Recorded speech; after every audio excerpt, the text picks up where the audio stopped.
వైఎస్సార్ చనిపోవడంతోనే రాష్ట్రంలో సంక్షేమం అభివృద్ది కూడా చనిపోయాయని పశ్చిమ గోదావరి జిల్లా వాసులు అభిప్రాయపడ్డారు.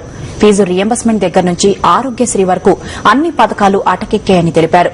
కాంగ్రెస్ టీడీపీలను గెలిపిస్తే గడ్డి తింటమేనని పశ్చిమ గోదావరి జిల్లా రాఘవాపురం రచ్చబండలో రాణి అనే మహిళ అభిప్రాయపడింది.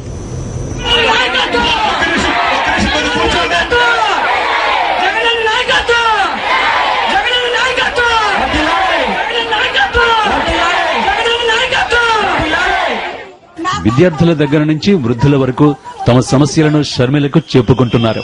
వైఎస్ఆర్ ఉన్నప్పుడు వాళ్ళ బతుకులు ఎలా ఉన్నాయి, ఇప్పుడు ఎలా ఉన్నాయో షర్మిలకు చెబుతున్నారు. నా పేరు మంజుష, నేను బీఎస్సీ ఫైనల్ ఇయర్ అయిపోయింది.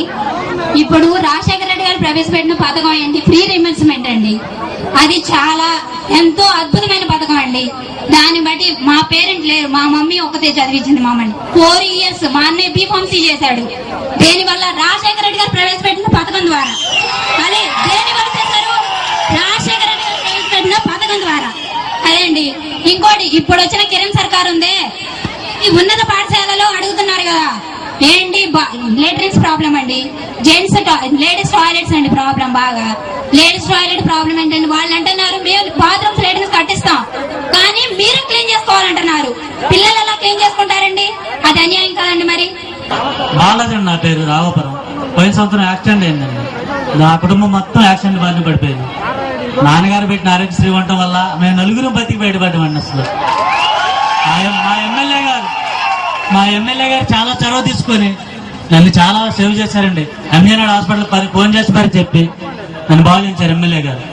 నాన్నగారికి నా జీవితాంతం రుణపడి ఉంటామండి. అసలు మా కుటుంబం మొత్తం కూడా. నాన్నగారు లేరు, ఆ మహానుభావుడు ఎక్కడున్నా కానీ ఏ లోకంలో చల్లగా ఉండలేరు. కానీ నేను వారి వారసులైన మీరు మీ పాదవందనం చేసుకోవాలి. నేను అప్పుడే నా జీవితం ధన్యమైంది. కాంగ్రెస్ టీడీపీలను గెలిపిస్తే మిగిలేది కష్టాలేనని రాణి అనే మహిళ అభిప్రాయపడింది. జగనన్నను గెలిపించుకోవలసిన బాధ్యత రాష్ట్ర ప్రజలపైనే ఉందని రచ్చబండలో పాల్గొన్నవారు అభిప్రాయపడ్డారు.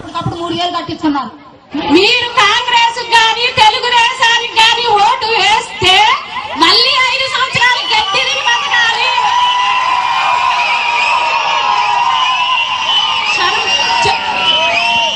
ముల్లంగి జనతారాణి షర్మిలమ్మ గారికి చెప్తున్నాను నేను, ఈ జనమంతా జగనన్నకి ఓటు వేసి ఆశీర్వదించితే రైతు గాని ఎవరైనా సరే అన్నం తినగలుగుతారు. లేదు అంటే తెలుగుదేశానికి వేసిన కాంగ్రెస్ వేసిన మళ్ళీ 5 సంవత్సరాలు మనకి ఏ అవకాశం ఉండదు, ఏది లేకుండా చేస్తారు. మీ జనాన్ని మీరు జగనన్నను ఒక్కసారి దయచేసి జగనన్నకు ఓటేసి ఆస్వాదించి ఒక్కసారి గెలిపించమని కోరుకుంటున్నాం మేము. ఇక్కడ ఉన్న వాళ్ళు ప్రతి ఒక్కరు జగనన్న గారిని ఒకసారి సీఎం చేస్తే మళ్ళీ జీవితాంతకాలం జగనన్న గారిని ఉంచుకునేది చేయగలరు. జగనన్న గారు ఇదంతా దృష్టిలో ఉంచుకొని జగనన్న గారిని ఒకసారి సీఎం చేయవలసిందిగా కోరుతున్నాం. Thank you madam. రచ్చబండలో ప్రజలు చెబుతున్న సమస్యలు వింటుంటే కన్నీళ్లు వస్తున్నాయని వైఎస్సార్ కాంగ్రెస్ నేతలు అంటున్నారు.